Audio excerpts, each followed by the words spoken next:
anhu dari Anas bin Malik, semoga Allah meridainya. Qala Rasulullah sallallahu alaihi wasallam, Rasulullah sallallahu alaihi wasallam beliau bersabda, sawu sufufakum fa inna tasfiyata shaffi min tamamis shalah. Luruskanlah shaf kalian karena meluruskan shaf termasuk kesempurnaan dari salat. Maka hadis ini dibawakan oleh Al-Imam Al-Bukhari. Beliau sebutkan dalam sahihnya, dalam Kitabul Adzan, dimasukkan dalam bab iqamatus shaf min tamamis shalah. Jadi meluruskan atau dalam hal ini menegakkan shaf yang benar termasuk di antara keutamaan salat. Kemudian di dalam hadis ini Nabi katakan sawu sufufakum, luruskanlah shaf kalian. Maknanya kata Syekh Abdullah Al-Fauzan, ij'aluha mustawiyatan, jadikanlah shaf kalian lurus, bihaitsu la yataqaddamu ba'dukum ala ba'din, sebagiannya tidak lebih depan dari yang lain, wala yata'akhkharu anhu, atau lebih belakang. Artinya berdiri secara sejajar. Jadi berdiri sejajar, tidak ada yang lebih dulu ke depan ataupun ke belakang. Fa inna tasfiyata shaf, karena lurusnya shaf. Dan dalam redaksi Imam Bukhari, fa inna tasfiyata sufuf, itu dalam bentuk jamak. Min tamamis shalah ay mimma yutimmu as-shalatu bil kamal wal hasan, di antara bagian yang menyempurnakan salat dan menjadikan salat itu baik. Yani menjadikan salat itu al-hasan, bertambah dengan baik. Kemudian di antara faedah yang bisa kita ambil dari hadis ini, yang pertama, al-amru bis taswiyati sufufi sholatil jamaah. Perintah meluruskan shaf dalam sholat berjamaah. Maka perintah meluruskan shaf dalam sholat berjamaah. Wal jumhuru min ahlil ilm, mayoritas para ulama mengatakan anna taswiyatas sufuf mustahabbatun. Hukum meluruskan shaf ini sunnah. Ini hukum meluruskan shaf dalam sholat berjamaah. Ini pendapat yang pertama, dianjurkan, walaisat biwajibatin, tidak sampai wajib. Bal naqala ghairu wahidin al-ijma'a ala dzalik, bahkan sebagian ulama atau tidak hanya seorang ulama yang menukil kesepakatan akan hal ini, bahwasanya meluruskan shaf dalam salat berjamaah itu hukumnya mustahab. Apa dalilnya hadis ini? Karena Nabi katakan fa inna iqamatas shaf min husnis shalah, karena lurusnya shaf termasuk bagusnya salat. Walau kana fardhon, seandainya hukum meluruskan shaf itu wajib, lam yaj'alhu min husnis shalah, Nabi tidak akan menjadikan termasuk bagian kebagusan atau kebaikan dari sholat. Kenapa? Li'anna husna syai', karena bagusnya sesuatu ziyadatun ala tamami, ini merupakan unsur tambahan dari kesempurnaan tadi. Wa hadza yadullu ala anna sholata tamah, ini menunjukkan sholatnya sudah sempurna, ya. Wa anna taswiyah, adapun lurusnya shaf tadi, ziyadatu husnin, menambah kesempurnaan sholat tadi. Jadi orang yang dia sholat dalam hal ini sholatnya sudah sempurna, kemudian apabila sholat berjamaah dengan shaf yang lurus, maka tambah lebih baik lagi. Maka mereka mengatakan wa ma jaa minal amri bi taswiyati sufuf, hadis-hadis yang memerintahkan untuk meluruskan shaf, wal wa'id ala tarki dzalik, ancaman bagi orang yang tidak melakukannya, huwa min babit taglid wa tasydid. Maka ini anhu dari Anas bin Malik, semoga Allah meridainya. Qala Rasulullah sallallahu alaihi wasallam, Rasulullah sallallahu alaihi wasallam beliau bersabda, "Sawu sufufakum fa inna tasfiyata shaffi min tamamis shalah." Luruskanlah shaf kalian karena meluruskan shaf termasuk kesempurnaan dari salat.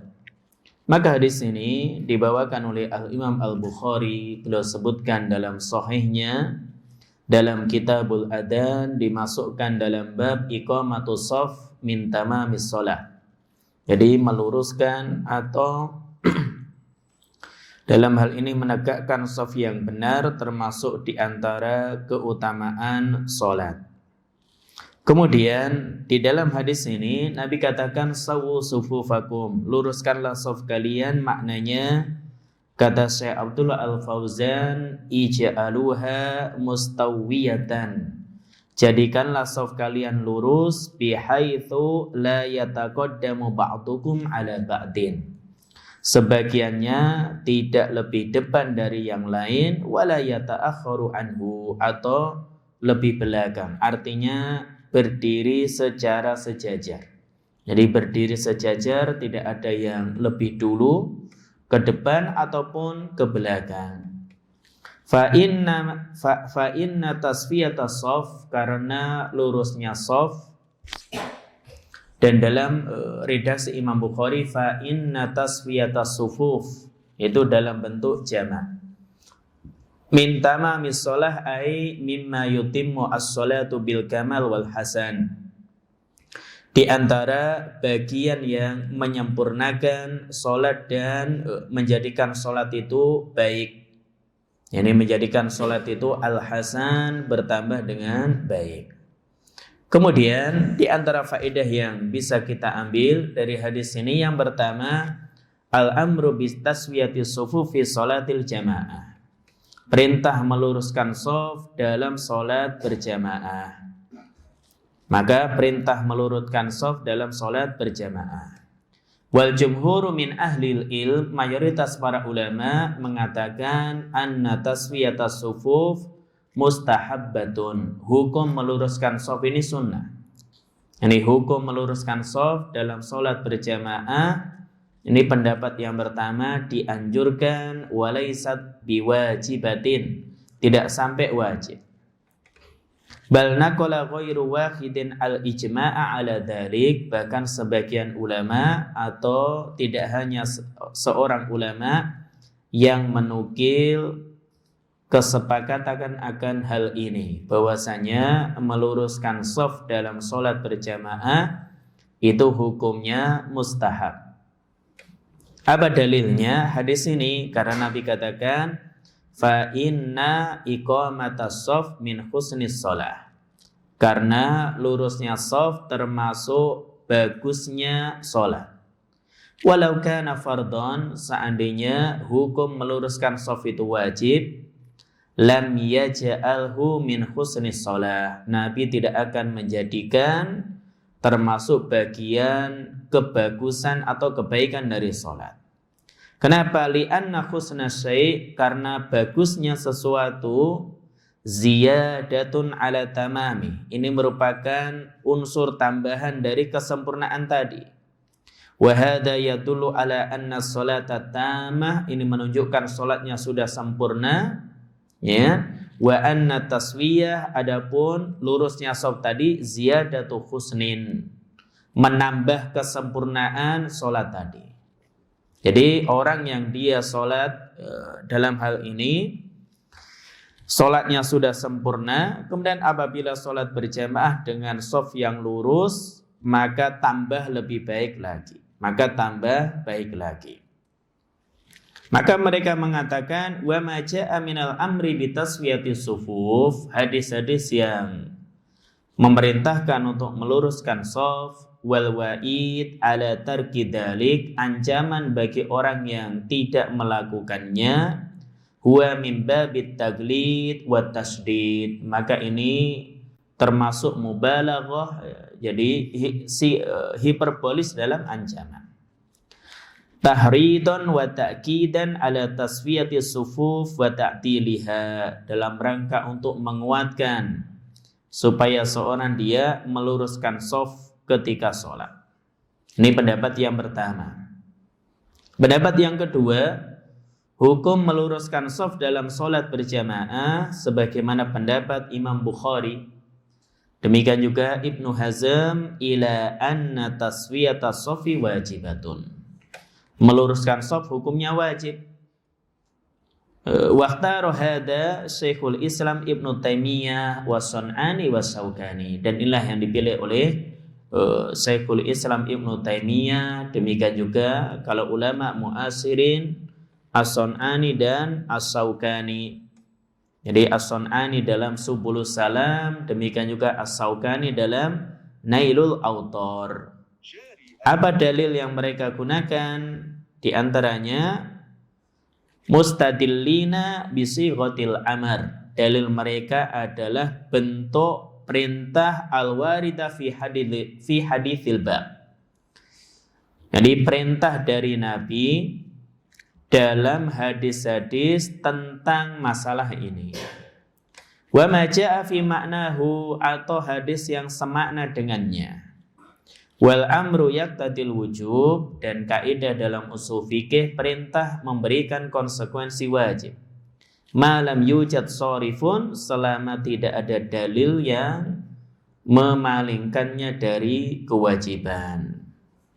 Di antaranya apa? Hadis Nu'man bin Bashir radhiyallahu taala anhu.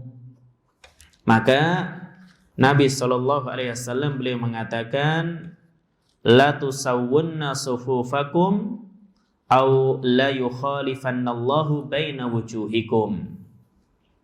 Hendaknya kalian meluruskan shaf kalian, kalau tidak maka Allah Subhanahu wa taala akan menjadikan wajah-wajah kalian akan merubah wajah kalian. Maka sisi pendalilannya bahwasanya Nabi Shallallahu Alaihi Wasallam memerintahkan untuk meluruskan shaf. Demikian juga mengancam bagi orang yang tidak melakukannya. Maka wahada la yakunu illa ala tarki wajibin, kata sebagian ulama, dan ini tidaklah mungkin Nabi lakukan melainkan seorang dia telah meninggalkan kewajiban. Oleh karena itu, pendapat yang kedua, hukum meluruskan shaf dalam sholat itu wajib. Dan komentar dari Syekh Abdullah Al-Fauzan, wa hadzal qaul huwal adhar insyaallah. Dan pendapat kedua ini lebih tepat, ya, liquwati ma'khadih, karena ya, sisi pendalilannya cukup kuat. Wa amma naqlul ijma' ala istihbabi, adapun nukilan ijma' bahasanya ini dianjurkan, maka dikatakan oleh Shafibul Furu' wa man dzakarul ijma' ala annahu mustahab fa muraduhu thubutu istihbabihi. Maka ulama yang menyebutkan bahwasanya hukum meluruskan shaf itu mereka sepakat hukumnya sunnah, maka yang dimaksud thubutu istihbabihi, bahwasanya hal tersebut dianjurkan, la nafyu wujubihi, bukan menafikan, menihilkan akan kewajibannya. Jadi bukan menihilkan akan kewajibannya.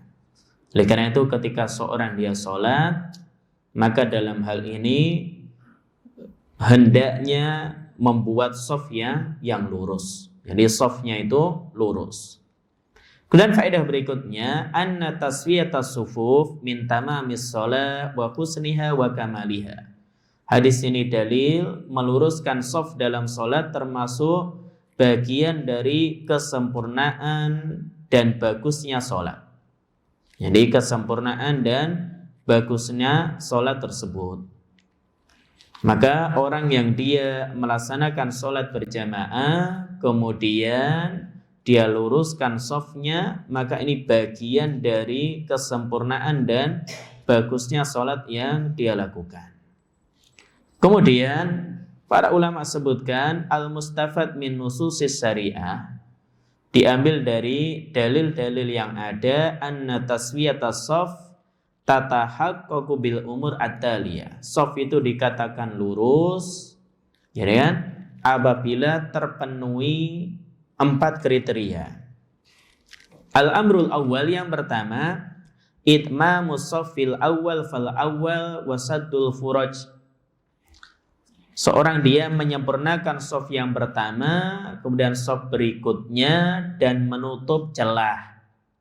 Ini yang pertama. Jadi tidak boleh seorang dia membuat shaf baru apabila shaf di depannya masih kosong.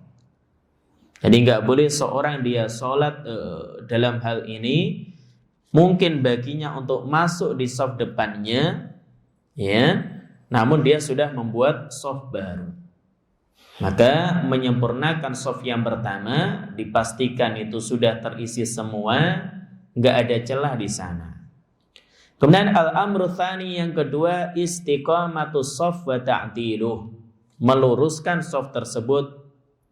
Gimana caranya? Bil muhadati bainal a'naq wal manakib wal aqab. Yaitu dengan sejajarnya antara mata kaki, demikian juga pundak.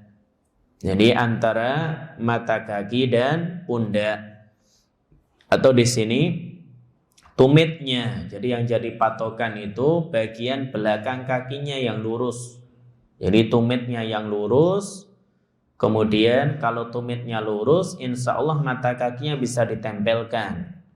Demikian juga kalau bagian atasnya adalah manakib, pundaknya. Jadi pundaknya yang lurus.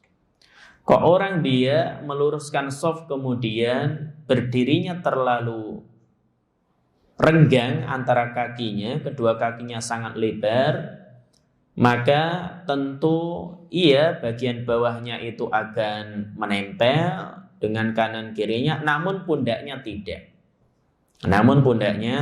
Maka bagian atas itu antara satu pundak dengan pundak kanan kirinya itu dia lurus. Demikian juga untuk bagian bawah, maka kalau bisa mata kakinya menempel, ya, maka ini yang sempurna. Dan tumitnya itu yang jadi patokan, bukan ujung jarinya. Jadi tumitnya itu kalau di tempat kita, walhamdulillah sudah ada karpet, ada tandanya, maka tumit kita dipastikan di ujung karpet sehingga lurus. Kalau dilihat dari belakang itu lurus, bukan dari depan. Kalau dari depan ya ujung jari orang berbeda-beda, panjang kaki orang itu telapak kakinya berbeda-beda. Namun yang dianggap lurus adalah bagian belakangnya, tumitnya. Jadi bagian tumitnya. Demikian juga berarti kalau berdiri maka renggang kaki itu yang proporsional sesuai dengan bentuk tubuh kita. Jangan terlalu rapat sehingga kanan kiri kita sulit untuk merapatkan kakinya, ya.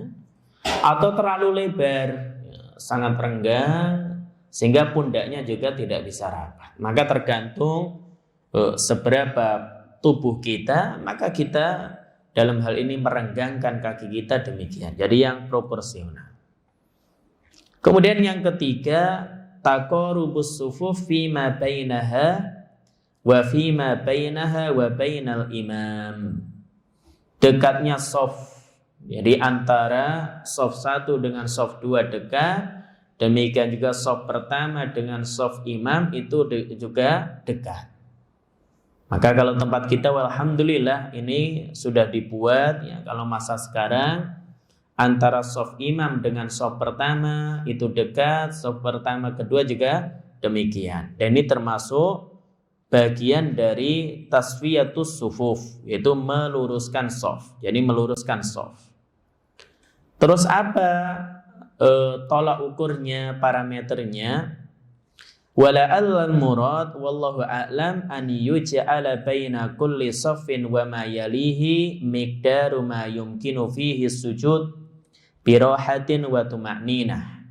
Yaitu menjadikan antara satu shaf dengan shaf yang lain atau shaf berikutnya yaitu space atau tempat yang memungkinkan untuk sujud secara tenang. Nah, alhamdulillah kalau seperti ini sudah cukup. Artinya orang dia sujud tenang di situ, tidak terlalu mepet, ya, tidak terlalu mepet juga atau terlalu lebar. Antara jarak dari shaf 1 dengan shaf 2 dengan shaf berikutnya terlalu lebar. Jadi memungkinkan seorang dia sujud birohah wa tuma'ninah, dengan tenang dan tuma'ninah. Ada sebagian masjid mungkin karpetnya terlalu sempit sehingga sujud pun susah. Jadi sujud pun tidak bisa sempurna. Maka diharapkan jarak antara shaf pertama dengan shaf kedua maka itu memungkinkan, atau shaf pertama dengan shafnya imam memungkinkan untuk kita ketika sujud itu birohah wa tuma'ninah, dengan nyaman dan tenang. Jadi dengan nyaman dan tenang. Tentu jaraknya seukuran kalau kita sedang sujud. Kemudian yang keempat, taqarubu yamini shaf ma'a yasari. Antara kanan dan kiri shaf berdekatan.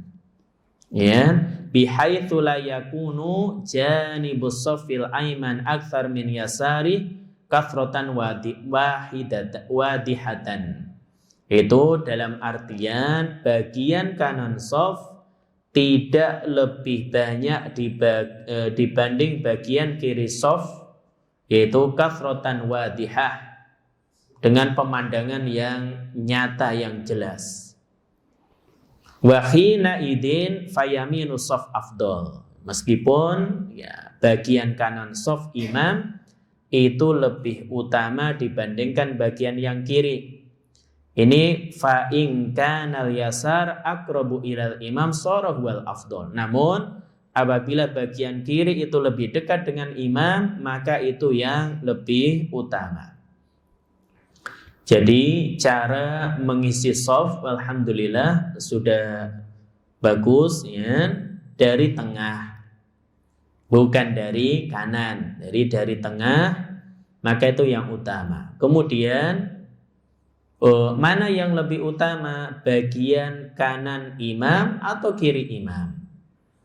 Maka apabila shaf tersebut mu'tadil, artinya kanan imam dan kiri imam itu dalam hal ini tidak terlihat jomplang, ya, bagian kanannya terlalu banyak, jauh, misalkan yang kanannya 10 orang, kirinya hanya 1 orang, ya, semuanya pengen di kanan imam, ya.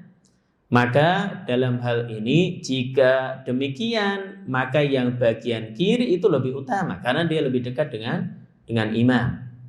Maka kalau antara shaf kanan dan kiri imam itu hampir sama, misalkan mungkin selisihnya hanya 2 orang, maka yang bagian kanan itu tentu lebih utama dibandingkan yang kiri.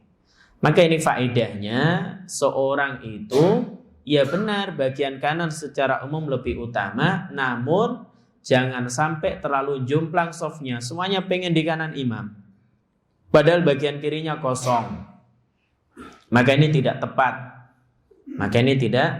Tidak tepat. Sehingga diisi dulu shaf itu supaya dia kelihatan bagus antara kanan dan kiri imam, apalagi untuk masjid yang sangat lebar, jamaahnya juga katakanlah sedikit, maka hendaknya ketika mengisi shaf, ya, dia demikian. Oleh karena itu para ulama bahas keutamaan shaf yang sebelah kanan, yaitu kanan imam, berdasarkan hadis Al-Bara' bin Azib. Beliau mengatakan, kunna idza shallaina khalfa Rasulillah sallallahu alaihi wasallam ahbabna an nakuna an yamini. Kami dulu kalau sholat bersama Nabi, di belakang Nabi, maka kami senang, kami suka ada di sebelah kanan beliau. Jadi ada di sebelah kanan beliau. Demikian juga riwayat Aisyah, Nabi katakan, innallaha wa malaikatahu yusalluna ala mayaminis sufuf. Allah dan para malaikat bersolawat kepada orang yang sholat di shaf-shaf kanan. Ya, namun hadis ini dithaifkan oleh para ulama. Jadi hadis ini dithaifkan oleh para ulama. Maka terkait dengan hukum atau mana yang lebih utama, saf kanan atau saf kiri, secara umum yang kanan. Ini secara umum yang kanan. Namun apabila terlalu jomplang antara kanan dan kiri, maka yang lebih dekat dengan imam, yang kiri itu lebih utama. Oleh karena itu tidak tepat orang dia milih bagian di kanan imam padahal saf kirinya sedikit. Jadi saf kirinya lebih sedikit dibandingkan hal ini. Kemudian untuk menguatkan hal ini bahwasanya meluruskan atau perintah meluruskan dan merapatkan saf itu caranya demikian. Di antara hadis Anas bin Malik, maka beliau mengatakan rusu sufufakum wa qaribu bainaha wa hadu bil a'naq fawalladhi nafsi biyadihi inni la arus syaitan yadkhulu min khalalis saf ka'annaha al-hadaf. Jadi kata Nabi, rusu sufufakum, rapikanlah, luruskanlah saf kalian. Wa qaribu, demikian juga dekatkan. Jadi jangan menjauh terlalu ada renggang. Jadi dekatkan. Jadi luruskan dan rapatkan. Bainaha, antara saf kalian. Wahadu bil a'naq, demikian juga sejajarkan dengan leher. Artinya dalam hal ini bagian atasnya. Fawalladhi nafsi biyadih, demi Allah yang jiwaku ada di tangannya. Inni la aras syaitan, sungguh aku melihat syaitan. Yadkhulu min khalalis saf, dia masuk di sela-sela saf. Ka'annaha al-hadaf, seolah-olah dia anak kambing. Oleh karena itu ini menunjukkan tidak boleh seorang dia antara satu, ketika dia berdiri dengan samping kanan kirinya ada celah, maka diusahakan yaitu rapat. Jadi diusahakan rapat. Dan di antara keutamaan atau keistimewaan Nabi Shallallahu Alaihi Wasallam ketika beliau sholat, meskipun beliau menghadap ke depan, beliau bisa melihat sahabat yang di belakang. Jadi beliau bisa melihat sahabat yang di belakang. Oleh karena itu dalam hadis Anas Nabi katakan, aqimu sufufakum fa inni arakum min wara'i dhahri. Luruskan shaf kalian, aku melihat kalian dari belakang punggungku. Jadi meskipun Nabi menjadi imam, Nabi tahu mana shaf yang misalkan kalau nggak lurus, atau orang yang telah datang ya, atau ada celah dalam shaf yang ada di belakang beliau, maka beliau tahu. Dan kata Anas bin Malik, kebiasaan para sahabat, wa kana ahaduna yulziku mankibahu bimankibi sahibihi. Jadi dulu kami itu kalau sholat itu menempelkan bahunya dengan bahu temannya. Jadi bahunya nempel. Ini bagian atas. Wa qadamahu biqadami, demikian juga kakinya dengan kaki temannya. Jadi kalau bagian atas itu bahu, bagian bawah itu kaki. Nah, kalau bisa ya mata kaki. Kalau tidak paling enggak kita berusaha untuk menempelkan kaki kita, jangan sampai ada celah. Jadi ada celah antara kita dengan teman kita. Kemudian di antara yang menguatkan hal ini yaitu perkataan Nu'man bin Bashir. Ra'aitur rajul minna yulziku ka'bahu bi ka'bi sahibihi. Aku melihat seorang dari kami menempelkan mata kakinya dengan mata kaki temannya. Maka kalau kita perhatikan dohir-dohir hadis ini, semuanya menunjukkan bahwasanya diperintahkan untuk meluruskan shaf dan merapatkan shaf, menempelkan kaki dengan kaki, demikian juga pundak dengan pundak. Jadi menempelkan atau bahu ya, bukan pundak, tapi bahu dengan bahu teman kita. Jadi yang ada di kanan kiri kita. Oleh karena itu Al-Hafidz Ibnu Hajar ketika beliau mengomentari perkataan Imam Bukhari terkait dengan hal ini, yaitu bab, jadi Imam Bukhari membuat bab ilzaq al-mankib bil mankib wal qadam bil qadam fi shaf. Bab menempelkan bahu dengan bahu, telapak kaki dengan telapak kaki dalam shaf. Oleh karena itu tadi disebutkan oleh Syekh Abdullah Al-Fauzan, di antara ulama yang berpendapat hukum meluruskan shaf itu wajib adalah Al-Imam Al-Bukhari. Ya, adalah Al-Imam Al-Bukhari. Maka Al-Hafidz Ibnu Hajar ketika mengomentari hal ini beliau katakan wal muradu bidzalik, yang diinginkan, yang dimaksud oleh Imam Bukhari dalam bab ini al-mubalaghah fi ta'dilis shaf wa saddi khalalih, yaitu bersungguh-sungguh meluruskan shaf dan menutup celah. Jadi rapat, shafnya harus rapat. Jadi shafnya itu harus rapat. Kemudian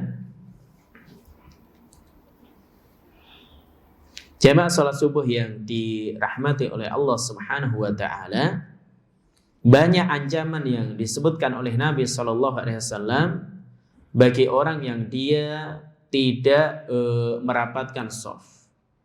Bagi orang yang dia tidak merapatkan shaf, berarti dia telah membiarkan celah untuk syaitan. Jadi dia telah membiarkan celah untuk syaitan. Nah, tadi syaitan akan masuk ke shaf sebagaimana anak kambing, maka dia membiarkan celah untuk syaitan. Demikian juga dia akan terluput dari pahala yang besar. Tadi dikatakan innallaha azza wa jalla wa malaikatahu alaihim assalam yusalluna ala alladhina yasilu as-sufuf. Jadi Allah dan para malaikat mereka dalam hal ini menyambung orang-orang yang menyambung shaf.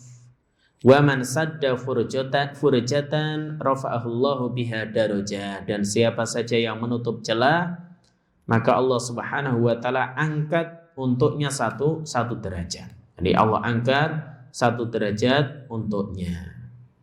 Kemudian faedah yang lain, ketika sholat berjamaah maka hendaknya seorang dia menghindari untuk membuat shaf antara dua tiang. Jadi kalau suatu masjid itu besar kemudian ada tiangnya, maka hindari membuat shaf antara dua tiang sehingga shafnya terputus. Oleh karena itu disebutkan oleh Abdul Hamid bin Mahmud, kata beliau, "Shallaitu ma'a Anas ibni Malik." Aku pernah sholat bersama Anas bin Malik yaumal Jum'ah, pada hari Jumat. Fadufi'na ila sawari, maka aku menuju tiang-tiang. Fataqaddamna wa ta'akhkharna, sehingga kami pun ada yang di depan dan di belakang. Maka kata Anas, kunna nattaqi hada ala ahdi Rasulillah sallallahu alaihi wasallam. Kami dulu di zaman Nabi menghindari perbuatan ini, yaitu salat antara dua tiang.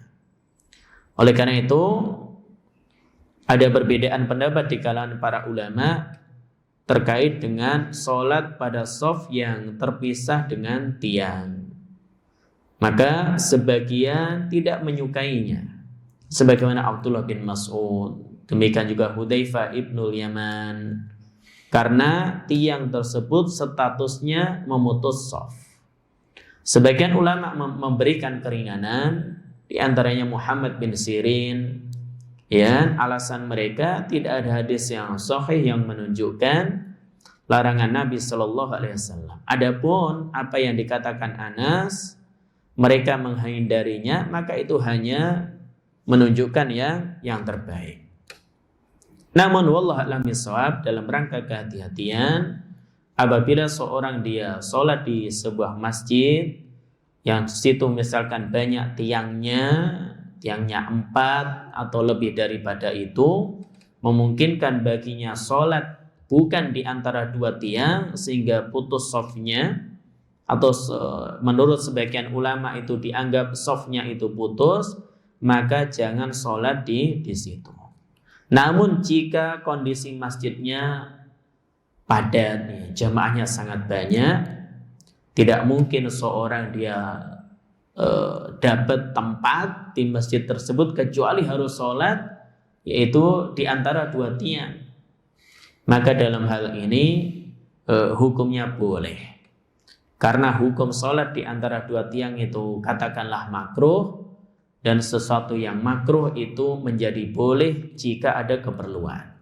Sebagaimana kata Syekh Muhammad bin Shalih Al-Utsaimin, beliau mengatakan as-shaf baina sawari, bila masjid itu kecil, jamaahnya banyak, seorang dia sholat di antara dua tiang pun boleh. Wa amma inda sa'afa fihi khilaf. Adapun kalau masjidnya lapang, mungkin orang sholat tidak di antara dua tiang, inilah yang diperselisihkan oleh para ulama. Jadi ini penting, ini apabila kita sholat di suatu masjid yang ada tiangnya dan longgar